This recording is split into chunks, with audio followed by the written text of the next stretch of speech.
the floor to our actually main speaker, our guest of honor actually, for our speaking tour in the United States. We have the opportunity to have her present her experiences and her information with the rest of the world actually. Thank you, Eva. Thank you. Thanks very much. I'd like to touch on something that Sarah Flounders mentioned, which is that today in the General Assembly, the representative of my country, Canada, is raising or has raised a resolution which is not about human rights. It's not about the people of Syria. It's a resolution meant to point fingers and to vilify the governments of Syria and Russia. And this resolution relates to a UN Security Council resolution that was vetoed by Russia and China some days ago.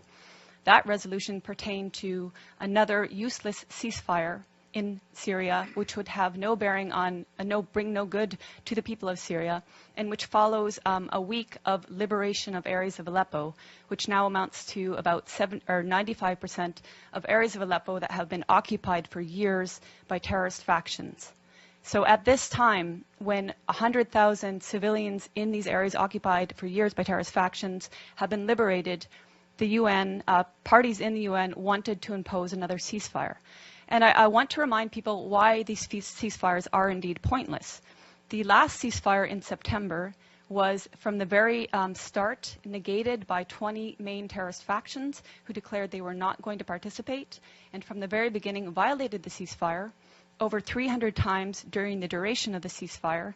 And not only these terrorist factions, while the Syrians and while the Russians adhered to the tenets of the ceasefire, but the American-led coalition itself violated the ceasefire by targeting Syrian army positions in Deir ez-Zor, killing at least 83 Syrian soldiers in a prolonged attack that lasted nearly 1 hour and which enabled ISIS to overtake that position.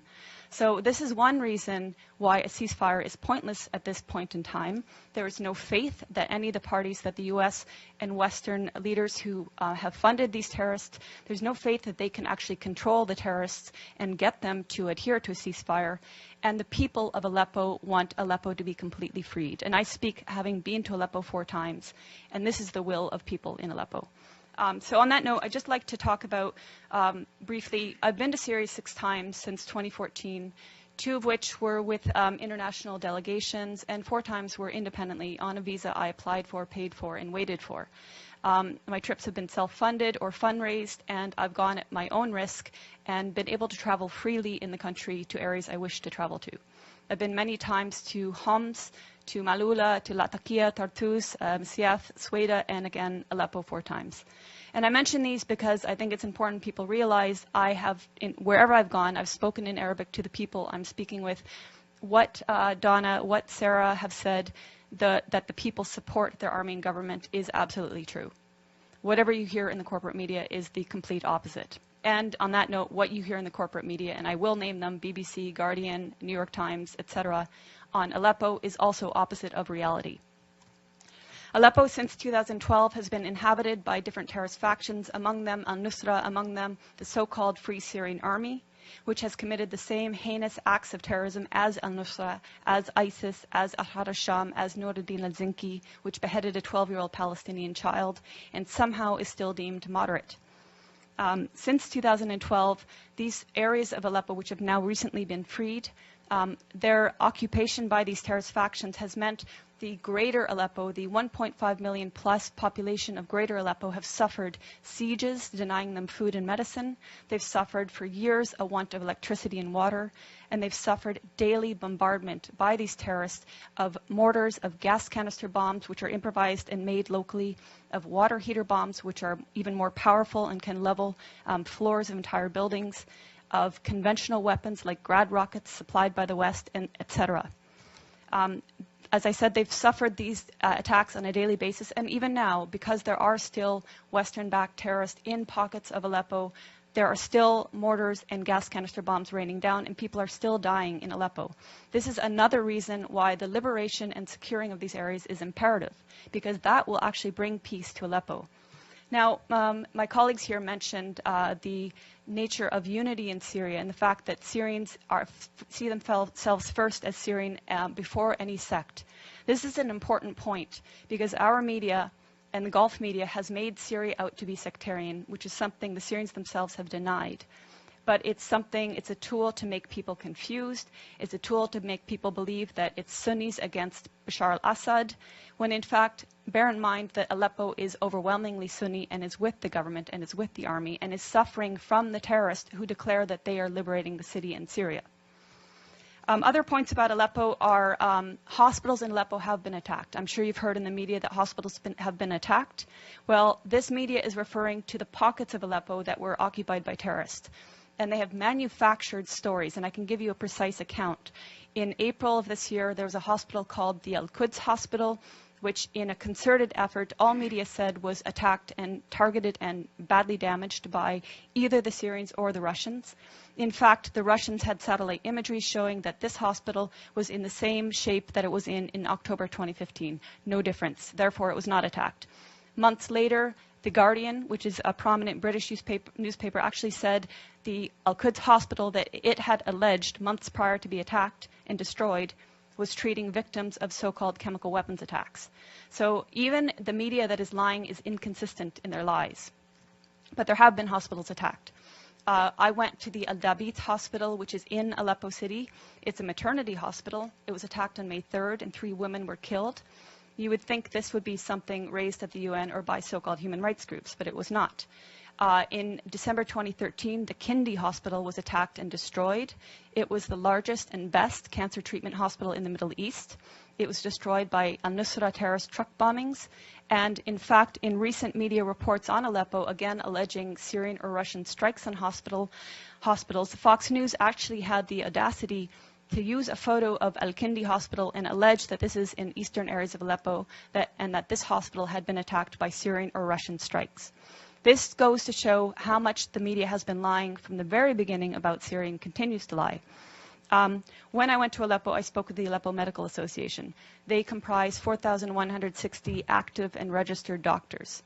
More lies in the media have said the last doctor in Aleppo, the last pediatrician in Aleppo. Of these over 4,000 doctors, 800 of them are specialists. So you can see that when the media talks about Aleppo, it's talking about areas that were occupied by terrorists. And it's completely negating the suffering and the will of the Syrian people in greater Aleppo. When I was in Aleppo in July, I got a taste of some of the bombings by these terrorist factions. There was an explosion about half a kilometer away at Hatat Baghdad, and I don't know how many people were killed that day, but it was close enough that it was a massive plume of smoke. About 5 minutes later, an explosive bullet fired from an area occupied by terrorists landed about 15 meters away from where I was. If it had hit parked cars, I wouldn't be here speaking. A day later, a good friend of mine, his mother was killed by one such explosive bullet. So this is just a small taste of what people are suffering on a daily basis. In November, when I was there with a delegation of Western journalists, including from the New York Times, LA Times, BBC, etc., on November 3rd, there were a series of attacks throughout the day with Grad missiles, explosive vehicles, and other explosive bullets and snipings. By the end of the day, 18 people, civilians, were murdered and over 200 were injured, including critically.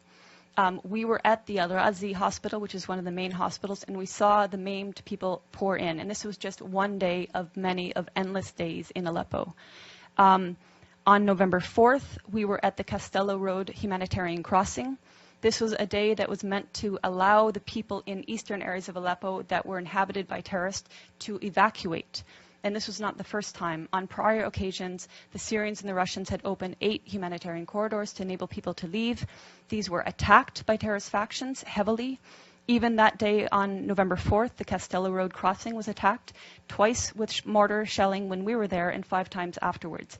Clearly, there has been political will and intent by the Syrian government and its Russian allies to enable civilians to leave, to minimize any sort of loss of human life. Clearly, the terrorists that declare themselves liberators of Syria do not want people to leave. They've been holding civilians hostage. And if you're following reports that are not BBC and that are not New York Times, you will see countless testimonies of civilians, of the 100,000 civilians who've been liberated the last week, saying, thank God for the Syrian Arab army that liberated us, and the terrorists were hoarding food. They were preventing us from having food. This is all documented. Also documented are that areas in these areas occupied by terrorists, including a school, were housing chemicals used to make chemical weapons. And you could see also the gas canisters that were used to make explosive gas canister bombs. In fact, even when I was in Leiramun, we saw a factory in one of the buildings that was used to make gas canister bombs. In Leiramun, we also saw evidence of the so-called Free Syrian Army that some people say doesn't exist anymore. The 16th Brigades was active there. They had a cell underground, 3 stories below, that was perfectly intact in spite of aerial bombings above ground. And I make this point because people talk about the destruction in Aleppo as if the physical destruction matters. It's the people that the Syrian government and the Syrian people care about. And the destruction in areas occupied by terrorists occurs because the terrorists are bunkering below ground, come up above ground, fire their bombs on civilian populations, and go back below ground. So I just want to address a few other myths. Some of the myths that have been about Aleppo and Syria in general have been that the Syrian government and army are starving the population. Again, I refer to testimonies of people, even people I met with in November. I met with a family of displaced people from El Halak, which is north of Bustan al-Pasha, which was an area, both areas occupied by terrorists.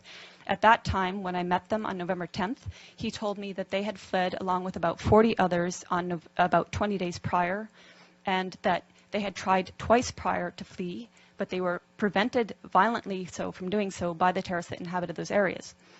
This is the case. These are the testimonies coming out of Aleppo now. People saying, we tried to flee, they wouldn't let us, they shot at us. There are also videos showing people who did manage to flee coming under fire and the Syrian army actually protecting them, acting as human shields. So that's to say that what we've been hearing in the corporate media is not depicting an accurate image of what's happening in Aleppo.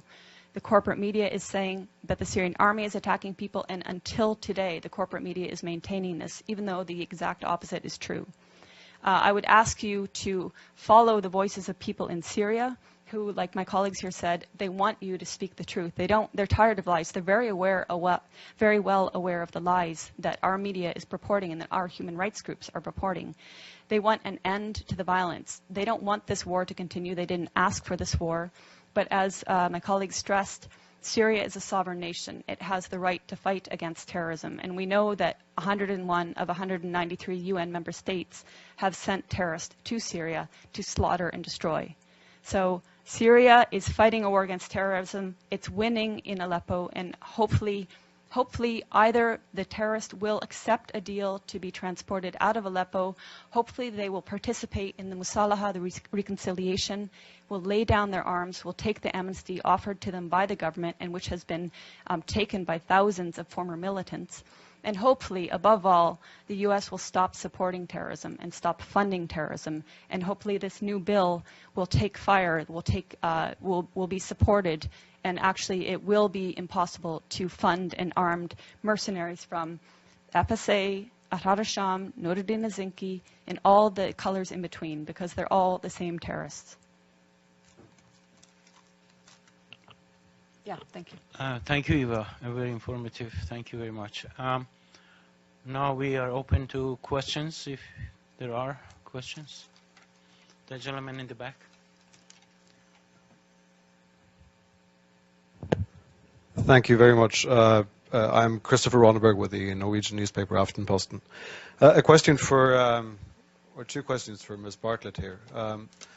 As a journalist, I'm sure you can appreciate getting other impressions than empirical impressions from the ground.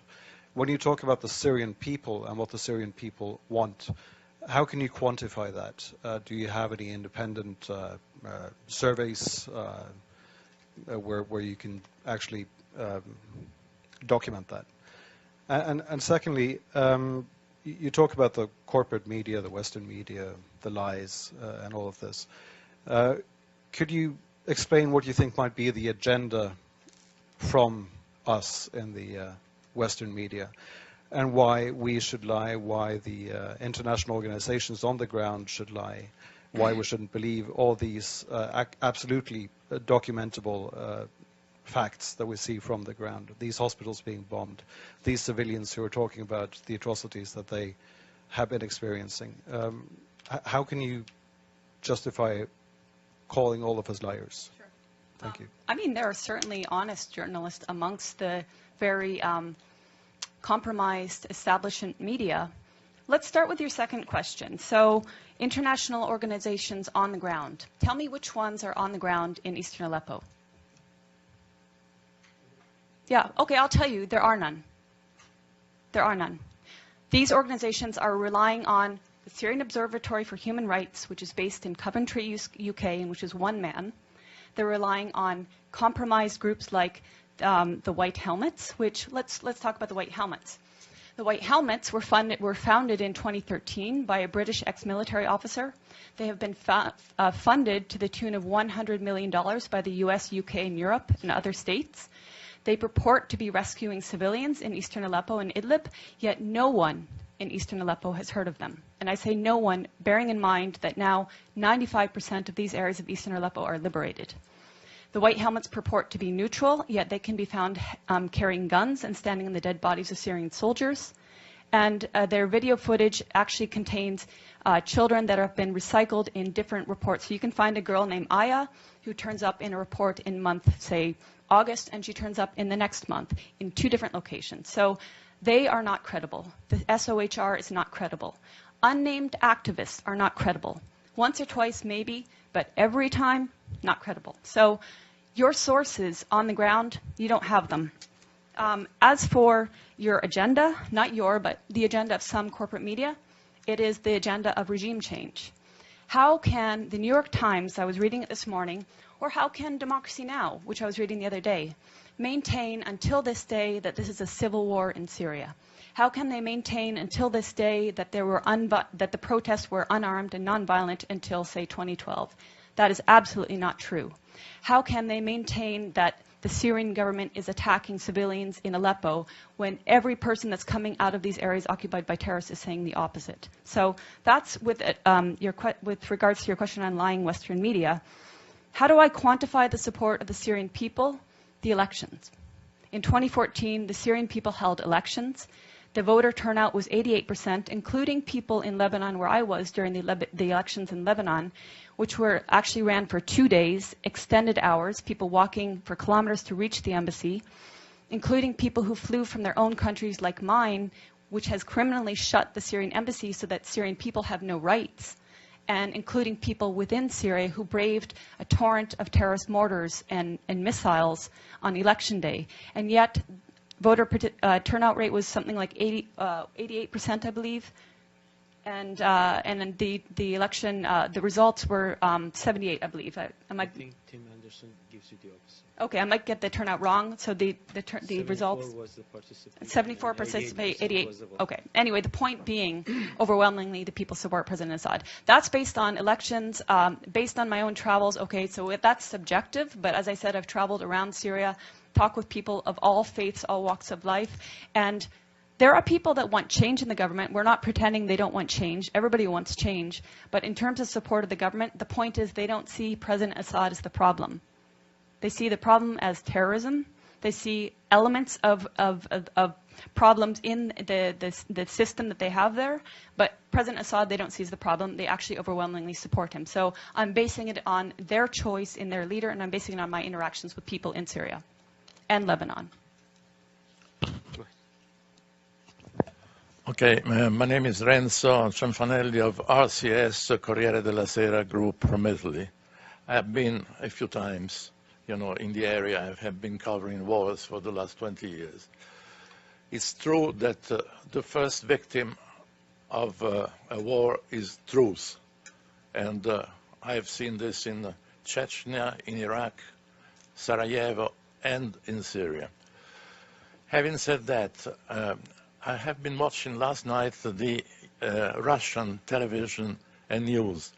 Now, they allowing for the fact that the media in Russia are state-controlled, and so they try to massage the truth. But what they say is that Aleppo is about to be liberated. They have been showing pictures of Russians, demining units, clearing the mines, distributing food, and the picture is totally different. Now, I'm not pro-Russian, but I live there, and I don't believe that a single line or any second of TV time has been shown in this country, you know, portraying this kind of picture. So I would ask the panel, what do you make out of this? What is the actual truth?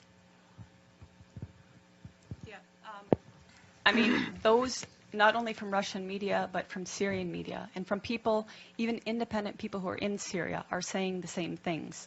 Let's remember that it was thanks to Russian aid, which was welcomed by the Syrian government, that Palmyra was liberated after something like 10 months of occupation. And how was Palmyra occupied? The US-led coalition turned a blind eye as terrorists of ISIS sped through the open desert to attack and overtake Palmyra. When Palmyra was liberated, the Russians went there and were demining.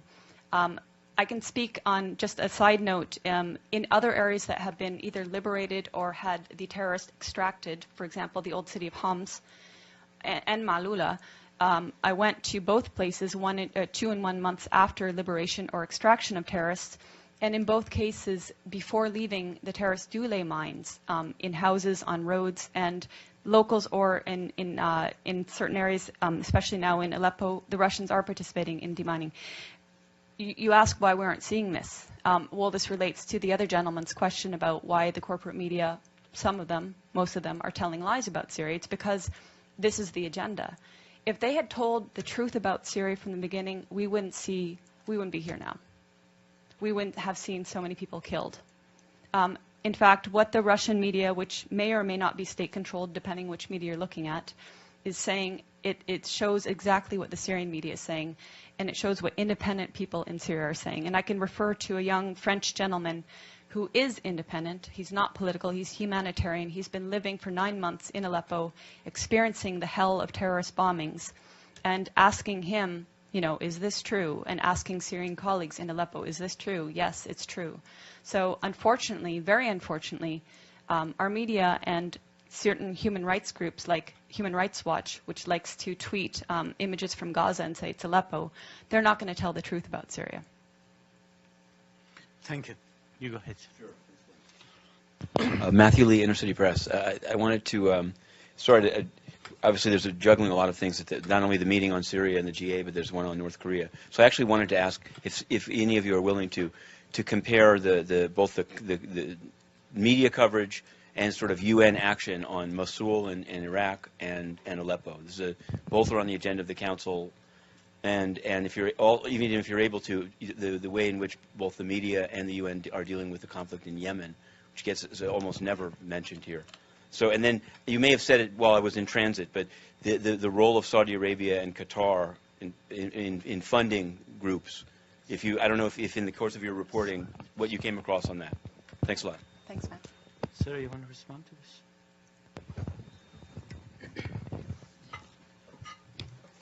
It's on. The corporate media in the U.S. and in the West has a complete bias in their coverage. And let's just to take the example of Yemen, where it will be described about bombing of Saudi Arabia, but it's never mentioned that Saudi Arabia really has no independent air force. Every plane that flies uses U.S. satellite reconnaissance, GPS, is fueled in the air by the U.S. Air Force, uses U.S. military contractors to run the whole operation. Yet it's described as a Saudi war against Yemen. And the same thing is true if we look at any area today in the Middle East, that without understanding who is playing an enormous role in orchestrating and coordinating various players in complete destruction of the existing states and a systematic destruction of the sovereignty, and also plays this role within the United Nations as to how to distort the role of the United Nations, as to be a force to deny independence and sovereignty to independent countries, and to threaten the existence of quite a number of countries. So whether it's in Syria or Iraq or Afghanistan or Libya. And we can see the horror of U.S. orchestrated bombing and destruction, what's called regime change. That's far too polite a word. It's really creating total chaos and pulling down a government and leaving behind a divided ruin. And then taking no credit for it, just leaving it to the blame of contending factions that today are controlling Libya. So this is the future that they want for Syria, and this is what the people of Syria are resisting, and resisting with enormous determination to hold together as a secular, united, giving space to every religion, culture, and grouping within Syria. That's quite an accomplishment. And calling on and gaining assistance from other countries, which Syria, as a sovereign nation, has every right to do. On the other hand, the U.S. and the bombing through the United States and NATO and Saudi Arabia and Israel, who was bombing just yesterday in Syria and has continued to, and Jordan and Turkey and so on, none of this is invited. It is all done in the name of attacking ISIS, and yet there's barely a scratch on ISIS. So there's a complete bias, and it is reflected, of course, in the media, a vilification of Syria, of Syria's very right to exist, and a continuing demand for regime change, which really means tearing apart the existing government. And all of these areas very much connected, and thank you for making that connection. I just wanted to add a couple of words to this question that relates to also to the role of media. Excuse me. One thing that the media tries to present the Syrian situation as is whether it's a litmus test between those who support President Assad and those who oppose it, as if the whole fight is about President Assad. It's not. If we go back to history from the 1990s, when the Soviet Union and socialist camp collapsed, a wing of the leadership of the United States was intent on filling the vacuum and becoming the sole global dominant force in the world. And they came up with a lot of well-established objectives. Among them, I'm sure people are familiar with the project for the new American century and the rebuilding of American defenses for 21st century that was published by them, that became the State Department official policy after Bush came to power, and all people from Project for the New American Century became cabinet members and international leaders of the U.S. policy. It became an official policy. And among the factors that they mentioned that the U.S. has to do in order to maintain its absolute dominance over the globe was two things. One, making it impossible for another rival like Soviet Union emerges on the scene, which now, according to them, is a potential rival will be China, and the 21st century will be confrontation with China and reorientation of U.S. forces toward China. That is one. And secondly, they talk about regionally dismantling, overthrowing, or partitioning, dismembering any country that has enough strength to resist U.S. plan for the 21st century. And they list many of those countries, including the ones that the U.S. is going right now through one by one. Went through Iraq, went through Libya, went through Syria, going through Syria. Probably the next target is going to be Iran and Hezbollah, right? All of them are mentioned in that document. And although Obama presidency apparently did not include all those neocons, it is following the same policy, of course, with a more internationalist view. Bush was very unilateralist in terms of implementation, so it was United States alone doing this and carrying the lead. Probably Obama wants to do it in a more collective way with NATO. But the objective is still the same, and they're pursuing it. And let us not forget that the precondition for making such a thing happen and implementing this general policy requires total support of the media for demonization of the leaders that they want to bring down. And the media has played that role consistently from the beginning. And that's what they're doing. And what Eva was describing and Donna was describing and others is testimony to this integral role of the media in this imperialistic project that is going on. And there must be an end put to it. And this is what we are trying to do as an international organization that is trying to at least get the hands off Syria for now. But we have to continue on further on. And we are very happy, once again, I would like to repeat that Congresswoman Gabbard has introduced this bill that really puts this on the agenda of ending funding for all terrorist activities that are being supported by the United States. And we call upon the whole world peace movement to really support such a campaign. Eva, you want to add something? On that note? Anything. Well, yeah, I mean, there are some points I didn't address because I did want to leave time for questions. But before, you know, the focus, which is now rightfully so on Aleppo, a lot of the focus over the years has been on refugees. And media hasn't been talking about the internal refugees, which number 6 million. And this whole people are running from President Assad narrative doesn't jive when you consider that. And again, I can give you personal anecdotes of meeting many of these refugees that have fled from Aleppo to Latakia because they were fleeing the terrorists the West has sent to them for, you know, freedom and democracy. 6 million internal refugees that are being housed in areas like Latakia, Tartus, Jebele, Damascus, Sweda, refugees coming from all parts of Syria. And this is very important because they've been given housing and their children are still being sent to school. They're being given medical care. And the other point I wanted to touch on, which Donna mentioned, and Sarah mentioned, are the criminal sanctions. Because, you know, the nations that have imposed these sanctions claim it's supposedly against the Syrian government. But it is the Syrian people who are suffering. They're suffering from want of basically everything, but particularly medications and equipment in hospitals. So, for example, in hospitals, vital life equipment and, you know, scanning machinery that need technicians or replacement parts are not getting it. And that means the people are not getting the therapy they need, and in some cases dying as a result. And the sanctions affect the economy, and the economy is devastated by 6 years of war on Syria and by the sanctions, because now exports are impossible to most nations and imports are impossible by most nations. So the sanctions is something that, again, if people really cared, because the whole theme about Syria is we care about the people of Syria. So if you really care about the people of Syria, first of all, report truthfully, and second of all, lift the sanctions. I just want to add something about the sanctions. You know, we know they're not getting medicine. We know that they're not getting equipment. We know that medical treatment is compromised. But sanctions have another devious result.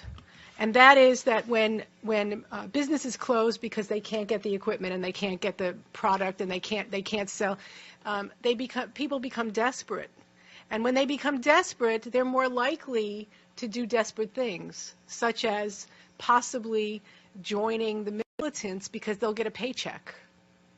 So we don't often think about that when we think about sanctions, but I think that's a very important point to consider, that sanctions are not just what you see from the outside and the medical treatment, but there are other more devious and deeper issues that manifest because of sanctions. Go ahead, sir. I wanted to add a point also on the sanctions, because the sanctions on Syria actually predate the war in Syria. The first U.S. sanctions in Syria began 1998, and then onerous sanctions on Syria 2003, at the time of the U.S. war in Iraq, the invasion, the occupation, and reaching even more extreme forms, of course, in 2011. But really, each time meant to create shortages, impede development, and the other point I wanted to add is just very important that Eva described the centers for the displaced, because overwhelmingly the more than 6 million displaced within Syria are taken care of by the government. And the centers that I saw for the displaced was probably the most impressive thing. That it's not, you could visit so many countries and see the sheer number of children begging on the street, completely destitute, no one taking care. And in Syria, in the midst of war, the displaced are housed in schools, in community centers. It might be a family in each classroom, and there in the cafeteria runs a health clinic, and there are classes for the children, and there are after-school programs that university students come and run, and mentoring programs. I had never really seen anything like that in a time of war, and have visited other countries in the midst of war. But this effort by the government to in every way not just provide food, but provide for the health, for the healing of the population, providing psychological counseling, and especially providing these mentoring programs for the children. I was very impressed. I was really moved by the daycare programs, programs for women to learn skills. All of this takes place in the centers for the displaced, and it shows why people in Syria, their homes utterly destroyed, driven out and in fear, would turn to the government for help. And a government that under sanctions still provides meals and paychecks and health care. That is what the effort to destroy Syria is all about. And I think right here, for all of us who are fighting in the U.S. for health care and for jobs and human needs, we need to look at, in the richest country of the world, the inability here and the determination, even under war conditions, to provide this in Syria. Thank you, Sarah. I guess our time is up. I would like to thank everybody who came to listen to us, and also our panelists for their great contribution. Let's join hands to end all wars, and including especially the war on Syria, which is unjustly imposed. Thank you very much. I will ask you also to make note of handsoffsyria.net.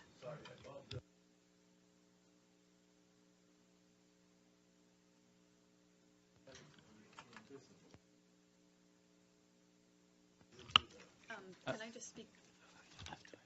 Well, he's asking, do we have time to answer? Or? Yeah, go ahead. I mean, one thing I'd like to note very briefly is that the United Nations repeatedly efforts to silence the Syrian ambassador when he's speaking about the country in question. So that's one thing.